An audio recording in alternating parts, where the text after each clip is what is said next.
ஒவ்வொரு விசுவாசியும் இந்த நிருபங்களுக்கு வார்த்தையாக இருக்கிறாங்க. இந்த வார்த்தைக்கு அடுத்த ஸ்டேஜுக்கு அவங்க போகிறாங்க. எந்த ஸ்டேஜுக்கு போகிறாங்க? வாசிங்க.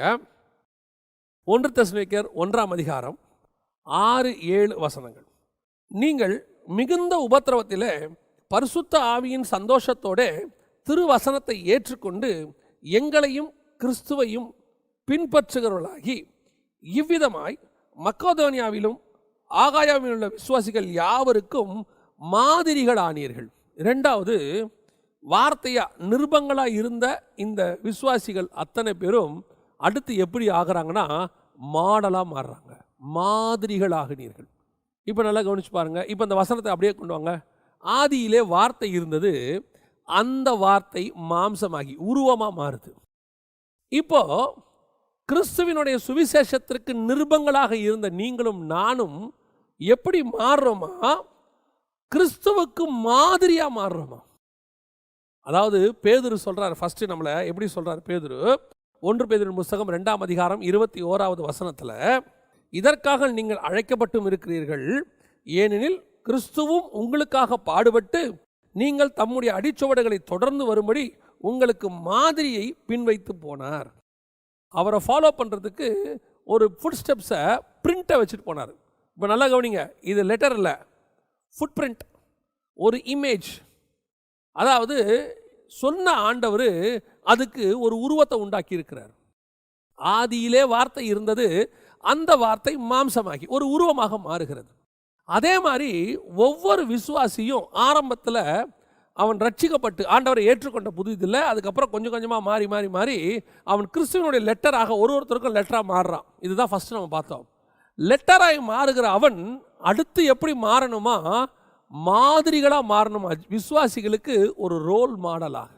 இது அடுத்த ஸ்டேஜ். அதாவது இந்த இமேஜாக மாறணும். நீங்கள் அங்கே வசனம் சொல்லுது, நீங்கள் அதற்கு மாடலாக இமேஜாக மாறுகிறீர்கள். இந்த இமேஜாக மாறும்போது, இந்த இமேஜாக நீங்கள் மாறும்போது என்ன ஆகும்? இது ஏதோ ஒரு டிசைன் மாதிரி இருக்கும். இப்போ உங்களை ஒரு சிலை வடிக்கிறாங்கன்னு வச்சுக்கோங்களேன், அந்த சிலைக்கு ஒரு மாடல் இருக்கும். அந்த மாடலை போலத்தான் அந்த சிலை இருக்கும். யாரோ ஒருத்தரை உட்கார வச்சு அந்த மாதிரி செய்வாங்க. அதான் அப்படி தான் இருக்கும். இப்போ நீங்கள் வசனமாக இருந்தீர்கள், நிருபங்களாக இருந்தீர்கள், அடுத்து எப்படி மாறுகிறீர்கள்? மாதிரிகளாக, மாடலாக மாறுறீங்க. ஆனால் இப்போ சில மாதிரி நீங்கள் ஆகலை. அதான் ரொம்ப முக்கியம். நீங்கள் யாரை மாதிரி மாறீங்க? சிருஷ்டிகரை மாதிரி மாறுறீங்க. அவர் ஒரு ஃபுட் பிரிண்ட் வச்சுட்டு போயிருக்கிறாரு. இந்த மாதிரி நீ மாறு. இந்த மாதிரி எப்படி மாறணும்? இயேசுவை போல நீ மாறு. அதான் ஃபுட் பிரிண்ட். இப்போ நான் இயேசுவை போல மாறணும்னா எப்படி? புறம்பே சொல்கிறாரா? அந்த வசனம் அழகாக இருக்கு பாருங்க. அவர் புறம்பே சொல்கிறாரா? இல்லை. வசனம் சொல்லுது, நீங்கள் குற்றம் செய்து அடிக்கப்படும் போது பொறுமையோடு சகித்தால் அதனால் என்ன கீர்த்தி உண்டு? நீங்கள் நன்மை செய்து பாடுபடும் போது பொறுமையோடு சகித்தால் அதுவே தேவனுக்கு முன்பாக பிரியமாக இருக்கும். இதற்காக நீங்கள் அழைக்கப்பட்டும் இருக்கிறீர்கள். அடுத்து அவர் சொல்றாரு, ஏனெனில் கிறிஸ்துவும் உங்களுக்காக பாடுபட்டு நீங்கள் தம்முடைய அடிச்சுவடுகளை தொடர்ந்து வரும்படி உங்களுக்கு மாதிரியை பின்வைத்து போனார். அப்போ நீங்க யார மாதிரி மாடல், உங்களுக்கு யார மாதிரி நீங்க மாடலா மாற போறீங்க? நம்ம மாதிரி மாதிரி தான் செலவு வரும். ஆனால் இங்கே டிஃப்ரெண்ட்டு. இங்கே எப்படி இருக்குது? ஒருத்தர் உட்காந்துருக்கிறாரு, அவரை மாதிரி மாடல். இப்போ இன்னும் கொஞ்சம் சொன்னால் உங்களுக்கு தெளிவாக புரியும். நல்லா கவனிங்க. மோசே கிட்ட ஆசாரிப்பு கூடாரத்தை கொடுக்குறாரு. கொடுக்கும்போது என்ன சொல்கிறாரு? மலையிலே நான் உனக்கு காண்பித்த மாதிரியின்படி ஒரு மாடல் இருக்குப்பா, அந்த மாடல் மாதிரி இங்கே செய். எங்கே செய்ய? பூமியில் செய். அப்போ பூமியில் செய்கிற ஆசாரிப்பு கூடாரம் எப்படிப்பட்டது? மலையில் அவர் பார்த்த மாடல். இப்போ அந்த மாடலுங்கிறது இமேஜா இல்லை கீழே இருக்கிறது மாடலா? கொஞ்சம் நல்லா புரிஞ்சுக்கோங்க. இப்போ நம்ம என்ன சொல்லுவோம்? ஆசாரிப்பு கூடாரம் தான் உண்மை, ஏன்னா மேலே பார்த்தது தான் மாடல். ஆண்டவர் சொல்கிறாரு. இப்போது ரிவர்ஸாக யோசிங்க. இந்த மேலே காமிச்சார், அது எங்கே இருக்குது? அவர் எந்த பிரிண்ட் ப்ளூ பிரிண்ட் போட்டு காட்டினாரு? எந்த இடத்துல வரைஞ்சி காட்டினாரு? அந்த வரைஞ்சி வச்சுருக்கிறது தான் மாடல். நீங்கள் வீடு வாழ்றதுக்கு முன்னாடி உங்களுக்கு ஒரு ப்ளூ பிரிண்ட் போட்டு கொடுத்துருப்பாங்க. அதான் மாடல். அதை மாதிரி வீடு கட்டணும். இப்போ இவர் என்ன சொல்கிறாரு? மலையில் நான் காண்பித்த மாதிரியின்படி கீழே கட்டுவதற்கு எச்சரிக்கையாரு. அப்போ கீழே கட்டுற இந்த ஆசாரிப்பு கூடாரம் ஒரிஜினல், மேலே பார்க்குறதான காமிச்சதான அந்த காரியங்கள் மாடல் அப்படின்னு அவர் சொல்கிறார். ஆனால் வசனம் என்ன சொல்லுது? கீழே இருக்கிற ஆசாரிப்பு கூடாரம் என்பது மேலே இருக்கிற பரலோகத்தினுடைய மாடலாக இருக்குன்னு எபிரேயருக்கு எழுதும்போது சொல்றார். எபிரேயர் 8:5 சொல்லுது, இவர்கள் செய்யும் ஆராதனை பரலோகத்தில் உள்ளவைகளின் சாயலுக்கும் நிழலுக்கும் ஒத்திருக்கிறது. அப்படியே மோசே கூடாரத்தை உண்டு பண்ணுகையில் மலையில் உனக்கு காண்பிக்கப்பட்ட மாதிரியின்படி நீ எல்லாவற்றையும் செய்ய எச்சரிக்கையாக இரு என்று தேவன் அவனுக்கு கட்டளையிட்டார். இந்த ஆசாரிப்பு கூடாரங்கிறது பூமியில் கட்டினது, ஆனால் ஒரிஜினல் எங்கே இருக்குதாமா? பரலோகத்தில் இருக்குது. அப்போது கீழே கட்டுறது தான் மாடல், இதோட ஒரிஜினல் பரலோகத்தில் இருக்குது. ஆனால் சொல்லும் போது ஆண்டவர் என்ன சொல்கிறாரு? நான் ஒன்று காமிச்சனே மாடலா, அதே மாதிரி ஆசாரிப்பு கூடாரத்தை கட்டு. ஆனால் காமிச்சது ஒரிஜினல், கட்டுறது மாடல். இப்போ புரியுதா டிஃப்ரென்ஸு? அதே மாதிரி தான் நீங்களும் நானும் பரலோகத்தில் உள்ளதுக்கு மாடல். ஆனால் நமக்கு காமிச்ச ஒரிஜினல் யாரு? பரலோகத்தில் இருக்கிற இயேசு. அதான் வசனம் சொல்லுது, அவருடைய அடிச்சுவடுகளை பின்பற்றி ஒரு ஃபுட் பிரிண்ட் வச்சுட்டு போயிருக்கிறார். ஒரு நிருபமா அப்படி சுவிசேஷமா மற்றவங்க படிக்கக்கூடிய அளவில் இருந்த விசுவாசி இப்போ எப்படி மாறணும் தெரியுமா? குமாரனின் சாயலுக்கு ஒப்பாய் நீ மாறணும்னு சொல்றார். ரோமர் 8:29 சொல்லுது, குமாரனின் சாயலுக்கு ஒப்பாய் இருக்கும்படி தேவன் எவர்களை முன்னறிந்தாரோ. அப்போ நம்மளாம் இப்போ குமாரனின் சாயலுக்கு ஒப்பா மாறணும். எப்படி மாறணும்? வெளிப்பிரகாரமாகவா? அப்படியே நல்ல நீல முடியோட தாடியோட அதோடைய இல்லை. கிறிஸ்து அப்படி இருக்கிறாருன்னு இருக்கா? இல்லை. பரலோகத்தில் அவர் எப்படி இருக்கிறாரு? அடிக்கப்பட்ட வண்ணமாயிருக்கிற ஆட்டுக்குட்டியானவர். 5ஆம் அதிகாரம் சொல்லுது, முத்திரைகளை வாங்க வரும்போது அவரை பற்றி சொல்கிற வசனம் என்ன சொல்லுது? அப்பொழுது இதோ அடிக்கப்பட்ட வண்ணமாயிருக்கிற ஒரு ஆட்டுக்குட்டி, இவரை சிலுவையில் அறையப்பட்டாரு. இதே காரியத்தை பேதுரு சொல்லும் போது சொல்றாரு, அவருடைய பாடுகளுக்கு மாதிரியை வைத்து விட்டு போனார். அப்ப நீங்களும் நானும் அவருடைய பாடுகளுக்கு மாதிரியாக இருக்கிறோம். இதற்காக நீங்கள் அழைக்கப்பட்டும் இருக்கிறீர்கள். ஏனெனில் கிறிஸ்து உங்களுக்காக பாடுபட்டு அவர் எப்படி தீமை செய்யாம பாடு அனுபவிச்சாரோ அதே மாதிரி நாமளும் அவர் அடிச்சுவடுகளை பின்பற்றி பரலோகத்தில் இருக்கிற அவரின் சாயலுக்கு மாறணும். அதை மாதிரியாக கீழே வச்சிருக்கிறார். இப்போ நம்மளை பார்க்குறவன் ஓவராலாக சொல்லணும்னா என்ன சொல்லணும்? நம்மளை பார்க்குறவன் கிறிஸ்துவை பார்க்கணும், கிறிஸ்துவனுடைய சாயல் வரணும். முன்னாடி நம்மளை பார்க்குறவன் கிறிஸ்துவை படிக்கணும். அதான் காஸ்பல். நம்ம தான் காஸ்பலுன்னு சொல்கிறாரு, நிருபம். அந்த நிருபத்திலே பல ஸ்டாண்டர்ட் இருக்குது. லகுவாக சொல்கிற நிருபம் இருக்குது. உங்களை பார்க்கும்போது ஃபஸ்ட் இருக்கிறவன் சுவிசேஷத்தை, ஏன்பா நீ சந்தோஷமாக இருக்கியே, இந்த சந்தோஷம் எப்படி? எனக்கும் தான் பெட்ரோல் விலை ஏறுது, ஆனால் நீ எப்போ பார்த்தாலும் சந்தோஷமாக இருக்க, சிரிச்சிட்டே இருக்கியே, எப்படிப்பா? இது காஸ்பல். அதுக்கப்புறம் ஒரு விசுவாசி கேட்பான், எப்படி நீங்கள் ஜெபம் பண்ணுறீங்க? பார்க்கும் போதெல்லாம் நல்லா நீங்கள் ஜெபம் பண்ணுறீங்க, நல்லா பைபிள் வாசிக்கிறீங்க, எப்படி இவ்வளோ பிரச்சனைகள் செய்ய முடியுது? இது அடுத்த ஸ்டாண்டர்ட் நிருபம். இதுக்கு அடுத்த ஸ்டாண்டர்ட், எப்படிப்பா நீ பேசும்போது மட்டும் இந்த மாதிரி காரியங்கள்லாம் தெரிய வருது, உனக்கு எப்படி இது எங்கேருந்து படித்த, எப்படி நீ பேசும்போது ரொம்ப டிஃப்ரெண்ட்டாக இருக்குதே, நாங்கள் இதெல்லாம் கேட்கலையே. இது அடுத்த நிருபம். இதை எங்களுக்கு புரியவே. அடுத்து இன்னொரு லெவலுக்கு போவான், எப்பா ரொம்ப டீப்பாக இருக்குப்பா, நீ பேசுகிறதே ரொம்ப கஷ்டமாக இருக்குது புரிஞ்சுக்கிறதுக்கு, ஒரு தடவை 2 தடவை கேட்டால் புரியுது. ஏன்னா பவுல சொல்கிறாங்க அப்படித்தான், அறிகிறதற்கு அரிதாக இருக்கிறது. இந்த மாதிரி நிருபத்தில் பல ஸ்டாண்டர்டாக இருந்த நீங்களும் நானும் ஆதியில் வார்த்தையாக இருந்தோம். ஒரு பீரியடில் வெறும் பேசுகிறவர்களா, காஸ்பல் சொல்கிறவங்களா, பிரசங்கம் பண்ணுறவங்களா இல்லாதபடிக்கு கிறிஸ்துவின் சாயலுக்கு மாதிரியாய் மாறணும். கிறிஸ்துவின் அடிச்சுவடு ஃபுட் பிரிண்ட்டுக்கு நீ நானும் மாறணும். கடைசி வரைக்கும் பிரசங்கியாரவே இருந்துட்டு சாவறவங்க இருக்காங்க. கடைசி வரைக்கும் ஒரு காஸ்பல் வெறும் வந்தோம், ரசிக்கப்பட்டோம், சபையில் இருந்தோம், ஓகே ரைட், இந்த ஸ்டாண்டர்டோடய செத்து போகிறவங்க இருக்கிறாங்க. கிறிஸ்துவின் ராஜ்யத்துக்கு போகலாம், ஒன்றும் பிரச்சனை இல்லை. இது கிறிஸ்துவின் ராஜ்யத்துக்கு தடையாக போகிறதுக்கு இல்லை. ஆனால் அவர் எதிர்பார்க்கறது என்ன?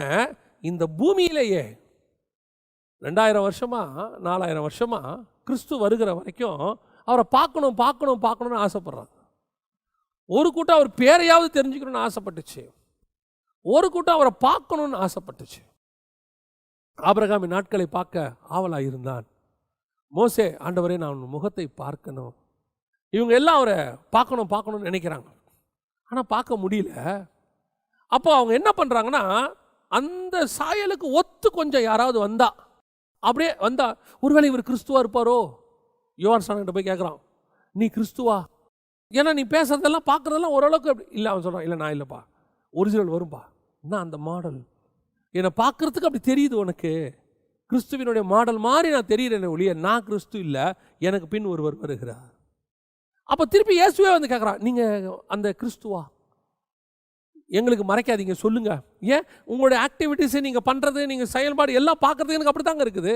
அதனால தான் கேட்குறோம். ஏன் சொல்கிறேன்? நான் பலமுறை உனக்கு சொன்னேன், எத்தனை தடவை உனக்கு சொன்னேன். நான் சொன்னதை வச்சு நீ கவனிச்சினா, என் வார்த்தையை நீ கவனிச்சுக்கிட்டே வந்தினா, நான் கிறிஸ்து என்பதை நீ புரிந்து கொள்வாய். அதே மாதிரி தான் நீ கிறிஸ்துவனுடைய வார்த்தைக்குள்ளே வளர்ந்து வளர்ந்து வளர்ந்து வரும்போது கிறிஸ்துவின் சாயலை அடைவாய். ஏங்க பூமியில் போய் கிறிஸ்துவின் சாயலை அடைய முடியுமா? ஏன் முடியாது? ஏன் முடியாது? முடியும். கர்த்தர் உன்னை மறு ரூபமாக்குவார். கொஞ்சம் கொஞ்சமாக உன் சாயல், உன் பேச்சு, உன் செயல் நல்லா தெரிஞ்சுக்கணுங்க. ஒரு சிம்பிள் லாஜிக் தான் வச்சுக்கோங்களேன். இந்த நம்ம வீடுகளெல்லாம் பார்த்தீங்கன்னு சொன்னால் குழந்தை வயிற்றில் இருக்கும்போது நம்ம மாதிரி நாடுகளில் என்ன பண்ணுவாங்கன்னா ஒரு நல்ல அழகான குழந்தை ஃபோட்டோவை அப்படி ஒட்டி வச்சுருப்பாங்க. அழகான குழந்தை ஃபோட்டோ ஒட்டி வச்சுருப்பாங்க. எதுக்காக அதை ஒட்டி வச்சாங்க அப்படின்னா, சயின்டிஃபிக்கலி அது ப்ரூவ்டு. எதுக்காக ஒட்டி வச்சாங்க அப்படின்னா, நம்ம அந்த அழகான குழந்தைய பார்க்க பார்க்க பார்க்க பார்க்க நம்முடைய மைண்ட் வந்து ஒரு நல்ல ஒரு ப்ளசண்ட். ஸோ நம்ம குழந்தையும் அந்த ப்ளசண்ட்டான மைண்டில் அழகாக பிறக்கும். அந்த இமேஜ் அப்படியே அது உள்ளே வரும். நம்ம பார்க்குறது அப்படியே நம்ம குழந்தைக்குள்ளே கிடைக்கும் அப்படின்னு அவங்களுக்கு ஒரு தாட். சிலர் வந்து அதை ப்ரூஃபாகவும் சொல்கிறாங்க, சயின்டிஃபிக்கலி ப்ரூஃபாகவும் சொல்கிறாங்க. இப்போ நீங்கள் பிரேசில் போன்ற நாடுகளுக்கு போனீங்கன்னா அந்த ஒரு ஃபுட்பால் பிளேயர், அவங்களுக்கு பிடிச்ச ஃபுட்பால் பிளேயரை அங்கே வச்சுருப்பாங்க, ஸ்டிக்கர் பண்ணி பெருசாக போஸ்டர் போட்டு. என்னன்னு கேட்டால் அதை பார்க்க பார்க்க பார்க்க என் பையனும் பின்னாடி ஒரு ஃபுட்பால் பிளேயராக வருவான் அப்படின்னு சொல்லி அவங்களுக்குள்ள ஒரு நம்பிக்கை. அதே நேரத்தில் இஸ்ரவேலர்கள் அந்த பாரம்பரியத்துக்குள்ளே இருக்கிறவங்க அந்த பிரமாணங்களை எழுதி போட்டிருப்பாங்களாம். அதை அந்த அம்மா பார்க்கும், படிக்குமா. படிக்க படிக்க படிக்க என் பிள்ளைக்குள்ளேயும் அந்த பிரமாணம் போகும். அதே மாதிரி தான் உன்னை பார்க்க நீ கர்த்தருடைய வார்த்தையை வாங்க வாங்க வாங்க நீ கர்த்தருக்குள்ளே சஞ்சரிக்க சஞ்சரிக்க சஞ்சரிக்க உன்னுடைய இமேஜ் கர்த்தருடைய இமேஜ் போல மாறும். நீ அந்த ஆதியில வார்த்தை, அந்த வார்த்தை மாம்சமாச்சு இல்லை, நீ ஆவியில கர்த்தரை போல மாறுவ. நம்ம மாற முடியுமா? அப்படி 1 யோவான் 3ஆம் அதிகாரம் 2ஆம் வசனம் சொல்லுது, பிரியமானவர்களே, நாம் இப்பொழுது தேவனுடைய பிள்ளைகளாக இருக்கிறோம், இனி எவ்விதமாய் இருப்போம் என்று வெளியரங்கமாகவில்லை. ஆகிலும் அவர் வெளிப்படும் போது அவர் இருக்கிற வண்ணமாய் நாம் அவரை தரிசிப்பதனால் அவருக்கு ஒப்பாக இருப்போம். அவர் வரும்போது நான் அவரை மாதிரி இருப்பேன். அப்போ வருகையில் நான் அவரை மாதிரி மாறுவேன், அவரை மாதிரியே ஆவேன். அப்படின்னா இது வந்து ஒரு மேஜிக் ப்ராசஸ் இல்லை, பட்டுன்னு அப்படி மாறி வேற ரூபமாக இல்லை. உள்ளே மாறிக்கிட்டே இருப்பேன். நான் மறுரூபமாகிறது உள்ளே மாறிக்கிட்டே இருப்பேன். என் சுபாவம் மாறும், என் பேச்சு மாறும், என் சிந்தனை மாறும், ஒவ்வொன்றா மாற மாற. இப்போ எப்படி மோசே மலைக்கு மேலே தேவனை பார்க்க பார்க்க அந்த பிரகாசம், இப்போ மோசையோட முகம் தெரியல, கர்த்தருடைய பிரகாசம் தெரியுது. இப்போ மோசே முகம் அவங்களுக்கு தெரியவே இல்லை, ஒரு ஃப்ளாஷ் தெரியுது. இப்போ யோசித்து பாருங்க, மோசே வாழ்நாளெல்லாம் மேலே இருந்தால் மோசே எப்படி இருப்பான்? அவருடைய முகமும் அவருடைய அந்த ஃப்ளாஷும் இவன் ஃப்ளாஷும் ஒரே மாதிரி இருக்கும். ஏன்னா கர்த்தருடைய முகம்னா இவன் கர்த்தருடைய முகத்தை பார்க்க போகிறதில்ல. கர்த்தருடைய கண் இப்படி இருந்துச்சு, மூக்கு எப்படி இருந்துச்சு, அவங்க போய் பார்க்க போகிறதில்ல.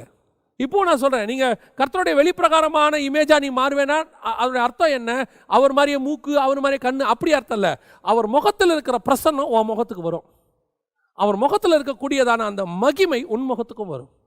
நீ அவரை போலவே மாறுவே. அப்படியே 1 யோவான் 3 சொல்லுது, அவருக்கு ஒப்பாக இருப்போம், குமாரனின் சாயலுக்கு ஒப்பாய் மாறுவோம். அப்போ நீ அடுத்த ஸ்டாண்டர்டுக்கு போகணும்னா எப்படி போகணும்? உன்னுடைய வார்த்தைகள் உனக்குள்ளே வர வர வர வர கிறிஸ்துவினுடைய மகிமை உனக்குள்ளே தங்க தங்க தேவ பிரசன்னத்தில் உட்கார்ந்து இருக்கும் போது, கர்த்தரோடு கூட நீ சஞ்சரிக்கும் பொழுது நீ கிறிஸ்துவின் சாயலுக்கு ஒப்பாய் மாறுகிறாய்.